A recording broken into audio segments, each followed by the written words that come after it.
In today's episode, I want to talk about some resources related to the ancient practice of monasticism and what it has to teach us today.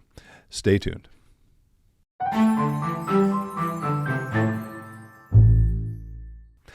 Hello, friends. Pastor Tim Westermeyer here, Senior Pastor of St. Philip Deacon in the western suburbs of Minneapolis. Good to be with you as always. I am going to talk today about some resources related to the monastic life. And this is prompted by, it turns out I've been having a lot of conversations lately. I can't explain why that is exactly, but a lot of conversations about monasticism, about monks, about nuns, about desert fathers and mothers, all of whom have something to teach us. And I just wanted to share a few resources about that with you, prompted by all those conversations. One of those promptings was also, I suppose, the fact that Amanda Berger on our staff here, who is a certified spiritual director, and spiritual direction is connected to the monastic life in some ways. She's an oblate in the Benedictine tradition, which maybe I could talk about another time. But she just taught a class or a one-time gathering last week based on a book called Monk Habits for Everyday People. I don't have that book with me, but that's the name of a book actually by Dennis Ockholm. And in that class or that conversation with, and turned out a lot more people came to that than she was expecting, she talked about some of the practices of the Benedictine monastic tradition. And the Benedictine tradition it's not the only monastic tradition in the West, but it's certainly one of the most famous and oldest. It's based on the rule of St. Benedict. I'll lift that up in a second. But among the practices that define the Benedictine monastic life are things like community and gratitude and hospitality and humility and listening and mindfulness and moderation in all things, all of which sound like really good things to aspire to. And so let me just go through a few resources again here that you may want to check out if you're interested in learning more about monks and nuns and about what they have to teach us. And it turns out I think they have a whole lot to teach us. And I'll start with the Rule of St. Benedict, or in this translation it's called St. Benedict's Rule, which is, again, it is perhaps it's the touchstone for living together in community, for a rule of life that has now lasted more than 1,500 years. Benedict of Nursia, a city in Italy, is sometimes called the father of Western monasticism. So in some ways, that is a really good place to start. I'm taping this the day after St. Patrick's Day, so I'm also going to lift up a book about Ireland. And this, I don't know if you know this author. His name is Thomas Cahill. He wrote a number of books about how different organizations or areas or people impacted the world. This one is called How the Irish Saved Civilization, the Untold Story of Ireland's Heroic Role from the Fall of Rome to the Rise of Medieval Europe. And a lot of that story was about how the monastic community saved the treasures of Western civilization. So there's that book, also related to St. Patrick's Day. These next two they're not exactly monastic in nature, but they are holy people. And they're both by an old friend I've talked about before, by Frederick Buechner. The Ireland connection is a book called Brendan, a novel about Brendan the Navigator, who was born in Ireland in around 484, died about 90 years later. This was an award-winning novel, historic novel kind of, about that holy man. Another related one is the novel about Godric, who lived in England. He was a 12th century holy person. So those are both interesting. Another author, I'm going to go through two other authors. I'll move through these quickly. You may have heard of this guy as Thomas Merton. He's probably most famous for a book called The Seven-Story Mountain, written in the 1960s. I believe he was a Trappist monk. So a few books I want to lift up by him. One is The Wisdom of the Desert. which again lifts up sayings by desert fathers and mothers who were sort of precursors to the monastic movement.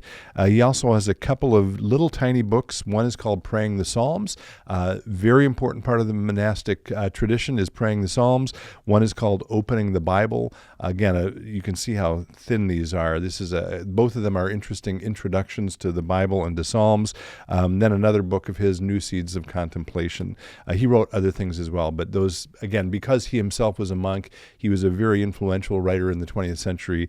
I thought I'd mention him. And then the last author I will mention is a woman from the Dakotas who ended up spending a lot of time at St. John's University and Abbey in Collegeville, Minnesota, which I think I may have mentioned here before. That is a Benedictine monastery again that turned into a college, and she is an oblate in the Benedictine tradition and has written a number of books related to her life as an oblate, including, maybe I'll start with the cloister walk.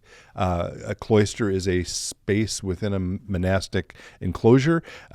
So this was a New York Times bestseller, and I can't remember, it was written in the 90s, I think.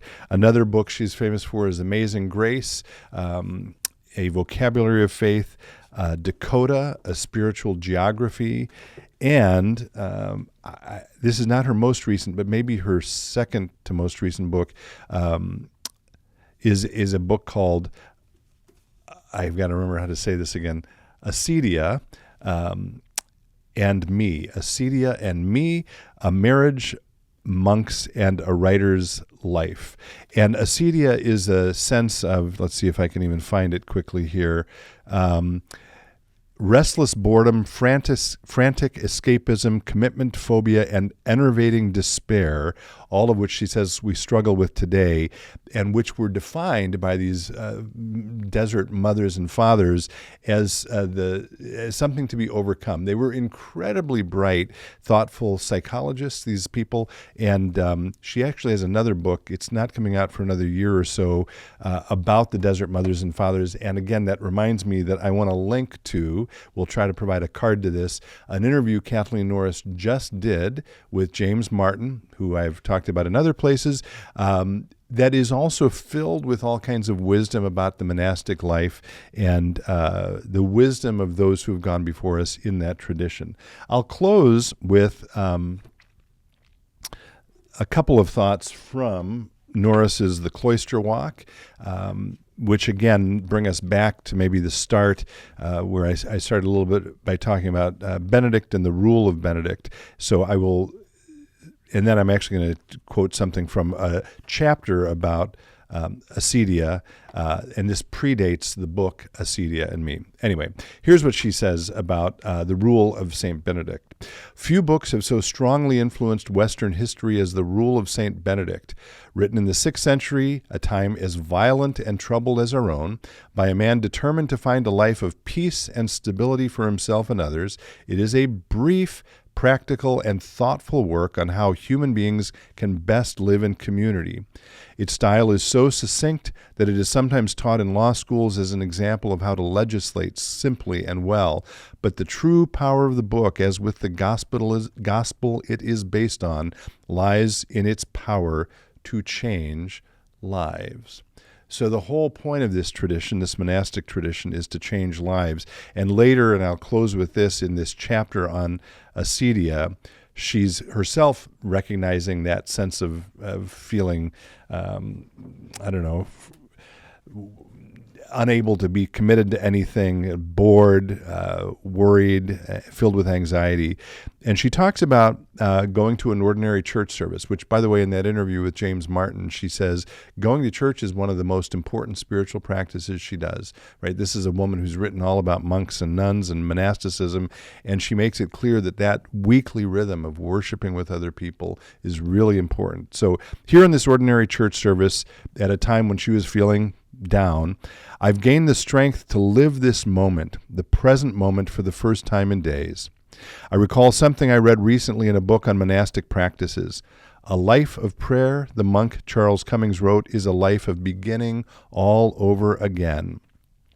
Ashamed, this is back to her voice now, ashamed of my own unsteadiness, my lack of courage, and in the words of another hymn, my heart so prone to wander from the God I love, I have the strength to take it all up again. This is a day to begin. And so perhaps this is a day for you to begin learning a little bit more about monks and nuns and what they have to teach us in 2026. And I hope some of these resources you find interesting.